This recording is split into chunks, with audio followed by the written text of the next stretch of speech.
Hello good morning viewers. வாங்க இன்றைக்கி நம்ம எம்இ விலாக்ஸ் ஆஃப் மலர்விழி சேனலில் பார்க்க போகிறது ஆவாரம்பூ சாம்பாருங்க. இந்த ஆவாரம்பூ வச்சு நம்ம எப்படி சாம்பார் செய்யலான்னு தான் இந்த வீடியோவில் பார்க்குறோம். இந்த ஆவாரம்பூ நிறைய மருத்துவ குணம் உடையதுங்க. முக்கியமாக சுகர் பேஷண்ட்ஸ்க்கு ரொம்ப நல்லதுங்க.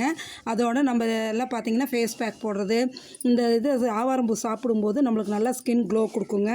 இதோட மருத்துவ பயன்கள் நிறையா இருக்குங்க. விடாமல் நம்மளுக்கு கிடைச்சிச்சுன்னா அதையே நம்ம யூட்டிலைஸ் பண்ணிக்கணுங்க. இந்த சாம்பார் நம்ம எப்படி வைக்கிறதுங்கிறத நம்ம சேனலில் போய் ஃபுல் வீடியோ பார்த்தீங்கன்னா தான் உங்களுக்கு தெரியும். நீங்களும் செஞ்சு சாப்பிட்டு பார்த்துட்டு சொல்லுங்கள். சூப்பரான இந்த ஆவாரம்பூ சாம்பார் அவ்வளோ நல்லா இருக்குங்க. சுகர் கண்ட்ரோல் பண்ணுறதோடு இல்லைங்க, நம்ம ஸ்கின்னும் நல்லா க்ளோ ஆகுங்க சாப்பிடும்போது. இதை டீ போட்டு சாப்பிட்லாம். இது பூவாகவே பச்சையாகவே அப்படி பூவாக பறித்து சாப்பிட்லாங்க. அவ்வளோ நல்லதுங்க.